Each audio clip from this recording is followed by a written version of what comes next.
മടങ്ങിയെത്തുന്ന Sunitha വില്യംസിനും Butch വിൽമോറിനും വെല്ലുവിളികൾ ഏറെ. 8 മാസത്തിലേറെ നീണ്ട ബഹിരാകാശ ജീവിതം അവസാനിപ്പിച്ച് നാസയുടെ യാത്രികരായ സുനിത വില്യംസും ബുച്ച് വിൽമോറും മടങ്ങിവരവിന് തയ്യാറെടുക്കുകയാണ്. 2024 ജൂൺ മുതൽ അന്താരാഷ്ട്ര ബഹിരാകാശ നിലയത്തിലെ സീറോ ഗ്രാവിറ്റിയിൽ കഴിയുന്ന ഇരുവർക്കും ഭൂമിയിൽ മടങ്ങിയെത്തുമ്പോൾ നേരിടേണ്ടി വരുന്ന ശാരീരിക വെല്ലുവിളികൾ വിവരണാതീതമാണ്. ഭൂമിയിൽ തിരിച്ചെത്തുമ്പോൾ സുനിത വില്യംസിനും ബുച്ച് വിൽമോറിനും ഒരു പെൻസിൽ ഉയർത്താൻ പോലും ആയാസമായിരിക്കും. വെറും 8 ദിവസത്തെ ദൗത്യത്തിനായി സുനിത വില്യംസും ബുച്ച് വിൽമോറും 2024 ജൂൺ 5-നാണ് അന്താരാഷ്ട്ര ബഹിരാകാശ നിലയത്തിലേക്ക് പോയത്. എന്നാൽ ബോയിങ്ങിന്റെ സ്റ്റാർലൈനർ പേടകത്തിലെ സാങ്കേതിക തകരാർ കാരണം ഇരുവർക്കും ഭൂമിയിലേക്ക് പ്രതീക്ഷിച്ചതുപോലെ മടങ്ങി വരാനായില്ല.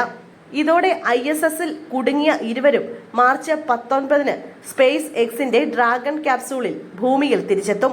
എന്നാൽ സുനിതയ്ക്കും ബുച്ചിനും ഭൂമിയിലേക്കുള്ള പ്രവേശനം അത്ര എളുപ്പമാകില്ല. സീറോ ഗ്രാവിറ്റി നിലനിൽക്കുന്ന ബഹിരാകാശത്തു നിന്നും ഭൂമിയുടെ ഗുരുത്വാകർഷണത്തിലേക്ക് പ്രവേശിക്കുമ്പോൾ ഇരുവരെയും തേടിയെത്തുക വലിയ വെല്ലുവിളികളാണ്. ഭൂമിയുടെ ഗ്രാവിറ്റിയുമായി പൊരുത്തപ്പെടാൻ സുനിത വില്യംസിനും ബുച്ച് വിൽമോറിനും ഏറെ സമയം വേണ്ടിവരും.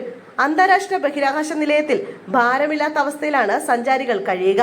ബഹിരാകാശ യാത്ര കഴിഞ്ഞെത്തുന്നവർക്ക് ഭൂമിയിലെ ഗുരുത്വാകർഷണ ബലവുമായി ശരീരം പുനഃക്രമീകരിക്കുമ്പോൾ സ്വാഭാവികമായും അസ്വസ്ഥതയുണ്ടാകും. അതുമായി പൊരുത്തപ്പെടുന്നത് വലിയ വെല്ലുവിളിയാകും.